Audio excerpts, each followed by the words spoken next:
Hello అండి.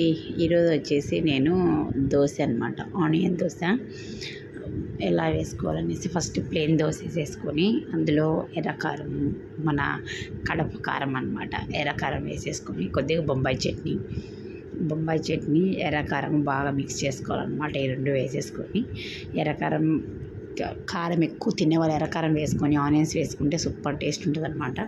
బొంబాయి చట్నీ ఎర్రకారం బాగా mix అయ్యేలాగా దోశకంతా వేసుకొని ఆయిల్ వేసుకొని సిమ్లో పెట్టుకొని మనము ఈ ఆనియన్స్ చిన్న చిన్న ముక్కలు కట్ చేసి పెట్టుకుంటాం కదా, ఆనియన్స్ అన్నీ వేసేసుకొని ఈ ఆనియన్స్ మొత్తం వేసేసుకున్న తర్వాత దానిపైన మళ్ళీ కొద్దిగా ఎర్రకారం వేసుకోవాలండి. ఫస్ట్ దోశకు వేసాము, ఇప్పుడు ఆనియన్స్లో వేయాలి కదా, సో పైన వచ్చేసి మళ్ళీ కొద్దిగా ఎర్రకారం వేసేసి మరి దానిపైన కొద్దిగా పప్పుల పొడి అనమాట. టేస్ట్ చాలా బాగుంటుంది. పప్పుల పొడి ప్లెయిన్ పప్పుల పొడి అండి, ఉప్పు ఏం లేదు, ఓన్లీ పప్పులు గ్రైండ్ చేసుకొని పప్పుల పొడి వేసేసుకోవాలన్నమాట. వేసేసుకొని ఇది ఫోల్డ్ చేసేసుకోవాలన్నమాట.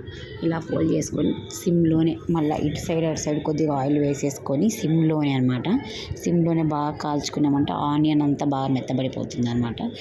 ఫైనల్గా అయితే మనకు ఆనియన్ దోశ రెడీ అయిపోయింది. బయట తినే దానికన్నా కొద్దిగా ఓపిక చేసుకొని ఇంట్లో చేసుకొని ఆనియన్ దోశ తింటే సూపర్ టేస్ట్ అండి. నేను ఇంట్లో ఆనియన్ దోశలు అయితే 2 తినేస్తాను అనమాట, బయట ఒకటి తింటే ఎక్కువైపోతుంది. నేను కొద్దిగా ఓపిక చేసుకొని ప్రశాంతంగా వేసేసుకొని పల్లీల చట్నీతో కానీ ఎర్రకారంతో కానీ తిన్నామంటే టేస్ట్ చాలా బాగుంటుంది అనమాట. సో ఒకసారి ఇంట్లో టైం ఉన్న వాళ్ళు ఇలా ఆనియన్ దోశ ట్రై చేయండి. టేస్ట్ కూడా బాగుంటుంది, హెల్త్ కూడా మనకు సేఫ్గా ఉంటుంది అనమాట. So thank you for watching.